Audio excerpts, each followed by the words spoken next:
Welcome to our Body and Soul adventure for this week. I am super happy to have one of my dearest friends here with me today, Deanna. Hi. Hi. Hi, everybody. Deanna's like, you know, there are friends and then you find your soul sisters. And I often refer to the two of us with what we do in life as like Batman and Robin, and I'm Robin. Starsky and Hutch, I don't remember which one was like the leader there, but whatever. I love you. I love you. And you're very beautiful. And you're an amazing mum. And just tell everyone what it is that you do with your day-to-day life. Like, what's your career path? What does it look like? Well, there's a lot. I am a social worker and I work with at-risk teens. Right now it's all girls, which is interesting because God gave me sons, I think, so that I could do that. And my job is, I feel, to love them, nurture them, and to help them to be the best they could be in this world. So I met Deanna about 2.5 years ago. So she's got like two natural sons, but here she also cares for all of these beautiful teenage girls who don't have family. So they are at-risk kids, but also the most traumatized kids, least likely to be adopted because of the amount of issues that they live with. But we still fight for the fact that this can change. We're going to try and crack the code together. And what's very exciting for me is the fact that I was invited, when I say I, me and our church and the Imagine Foundation were invited to sit at the table with the government, and there was a forged relationship, a church and state relationship that has been extremely fruitful. So there are certain things the government can do and there are certain things they can't do. And so engaging with the church and with people that can actually do more with resource and just with relationship has been like amazing. So being invited into that world, biggest privilege, and we love where we live. We love being in Orange County and having an impact to help these kids. So here's the thing. So this is Body and Soul. We're here today to talk about us personally. Here we are. So Deanna and I, we share some similar kind of struggles, and I'm pushing through mine as she's pushing through hers, and we're always looking for strategy. You know, when you're struggling, you don't need sympathy, you just need a strategy, like to stop. And so I'm trying my best, she's trying her best, and recently I asked her, do you ever like self-sabotage? And she started to cry. I did. Because I said, that's the problem. The problem is, when you know what to do and you don't do it, you have this integrity issue inside your soul. And so people might say, well, if you know what to do, just do it. Well, that's awesome. But I want to know, and I want to try and crack the code, and I know we're going to do it together. Yes. Why can't we do it? Just talk. I love you. Say whatever you want. I think for me, I think that because I have so many people and things to love on a day-to-day basis and take care of, that it's not that I don't love myself, because I do love myself, but I don't take care of myself because I'm so focused on that task of taking care of others, not just my child at home that needs me to care for him, but the children that I work with, and just loving them, and that requires so much that at the end of the day, I come home and I'm so tired. And Deanna comes last. Yes, and that sounds like an excuse, and sometimes I tell myself that's an excuse.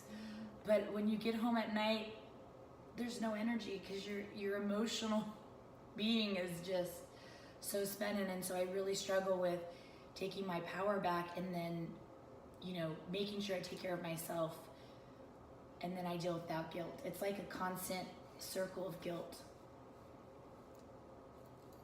So this is our real life, and I can't tell you, I love this precious friend, and having, you know, followed behind her on her day-to-day. You've got your beautiful son is in the Navy, your oldest son. Yes. And your little boy is same age as London, and you're not married. No. So you don't have somebody to, you know, be there to support you in that kind of family unit sense, but you are so whole in so many ways. So here's the thing too, you're really confident. Yes. And so how does a I've met less confident people that have more to be thankful for, and it's like he got somebody who has got this amazing confidence, but then there's a health issue. Right. So where are your biggest issues that you would say that you want to kind of get on top of, so that you can get off the guilt train and get onto the grace train and move ahead? Well, I need to be able to find balance, and that's what I struggle with. And I think, like you said in your message today at church, is the godly confidence. And so, yes, I've been blessed to have, like, he's given me that godly confidence, but it's also been a barrier, because it doesn't force me to really look at, I was telling you the other day, like, people would be surprised that I've never looked in the mirror and was mad at myself or cried because I was overweight or felt I was ugly. I've always just loved myself as who I am. But again, it doesn't push me forward either. It doesn't make me, because maybe if I did have less confidence, maybe if I'd be more motivated. Interesting. Okay, so my biggest problem is my husband. Let's blame the husband, because I have one.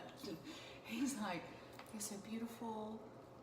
He's like, when I'm curvy, extra curvy, he's like, sorry if this is like TMI, but you know, and I'm like, you don't help me. You don't help me. You are the reason. You're an enabler. Stop. But seriously, we have to crack this code, because we've got to help people. So we just wanted to, I personally wanted to introduce you to this magnificent human, and we're going to start a focus group soon, where I'm going to bring some other people in, because it might be surprising the people who actually do self-sabotage, and not all of them have like weight issues. Some of them have like deep soul issues. Right. And when you have both, it's like, oh, okay, you've got to deal with one thing at a time. I want to leave with this thought too. I spoke with a really beautiful friend. Her name is Nancy Houston. She's a clinical psychologist, lives in Texas, is incredible. And any conversation I have with her ends up being like free therapy. Thanks, Nancy. But you know, she actually was vulnerable and talked a little bit about some of the things that she has recently gone through. And I'm like, really? You have gone through things? Like, can't you fix yourself? And here I am. I'm a pastor and best-selling author on Body+Soul. Why am I struggling? Because we have real lives, and those real lives involve relationships. And basically what Nancy was letting me know this week is that those relationships are like building blocks. It's like a city skyline, and we might have a perfect city skyline, then all of a sudden a wrecking ball comes through and knocks one of the buildings down.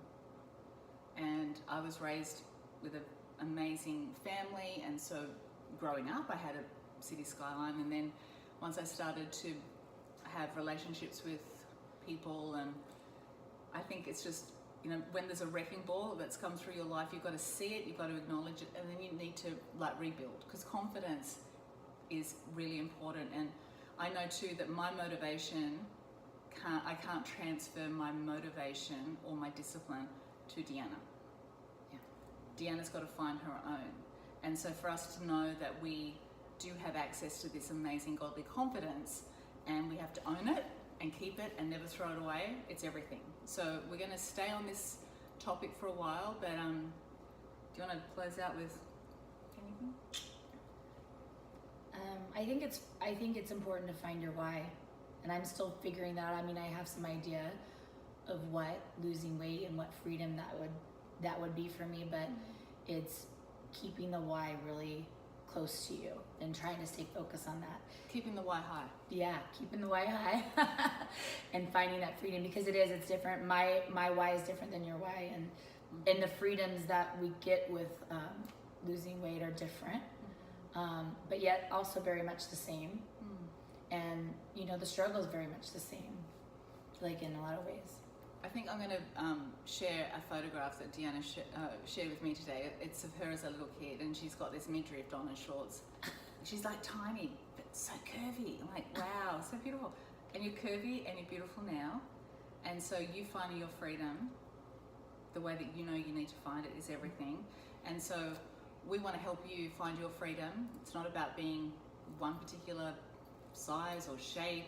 It's just about losing the guilt, finding the grace, being healthy, and let's keep talking. Well, and I think, can I say one more thing? I think, please say one more thing. I think it's important. That's one of the things that I really try to teach my girls, is that at the end of the day, the size of me doesn't represent who I am as a person inside, and the way I am, who I am to God as his child. And I always remember that, and that is something I try to teach them, is that this is the outside shell, but at the end of the day, the beauty really is within us. And that's the thing, is that if you stick to that, if you can really just truly find that, that is very freeing in itself. And knowing that, yes, I am this outside person, but really on the inside is the most important. 1000% true. Who we are on the inside is everything, and no one can ever take that away from us. And you know, some people naturally just have a different genetic makeup, and we had a friend come over, and we're just still talking, but feel free to chime out. But anyway, I think this is interesting. And she was talking about, I have to eat before I go to a party, I have to eat at a party, and I have to eat when I go home from the party. And she's a gymnast, and she's 5'1", 90 pounds. I'm like, she's awesome, I love her. But it's like, that's not everyone's story. Fantastic. Yeah. So we just want to really encourage you, get free up here, get free up inside your head. Do this dance with me right now. She's got the coolest nails. Wow. Not me. All right. Until next week, remember, it's always a great week to have a great week. Yeah. Bye for now. Love ya.